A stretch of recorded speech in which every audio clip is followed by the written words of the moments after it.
વજન ઘટાડવા માટે ખાલી કેલરી ઇમ્પોર્ટન્ટ નથી. ઘણા લોકો વજન ઘટાડવા માટે સવારમાં એક જ થેપલું ખાય છે, સાથે ચા પીવે છે, 200 જ કેલરી મળે છે, એટલે કેલરી વાઇઝ બહુ જ ઓછું છે. પણ તમને ખબર છે કેલરી તો ઓછી છે, પણ બધી જ કેલરી આવે છે મેક્સિમમ કાર્બોહાઈડ્રેટથી, અને આ બધું કાર્બોહાઈડ્રેટ ફેટમાં કન્વર્ટ થાય છે.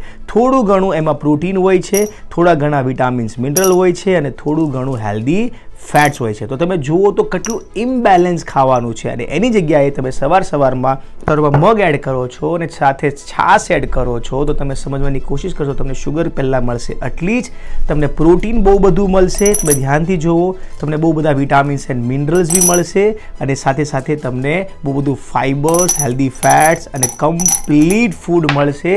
તો મિત્રો તમે જોઈ શકો છો આ કેટલું ઇમ્બેલેન્સ છે અને આ કેટલું બેલેન્સ છે. તમને લાંબો સમય સુધી ભૂખ પણ નહીં લાગે અને તમે હેલ્ધી વેથી વેઇટ લોસ કરી શકો છો. તો આ વિડીયો મેક્સિમમ એવા લોકોને શેર કરો જે લોકો ખાલી કેલરી કોન્શિયસ છે. 200 કેલરી અહીંયા છે, 200 કેલરી અહીંયા છે, પણ આ વધારે બેલેન્સ ફૂડ છે.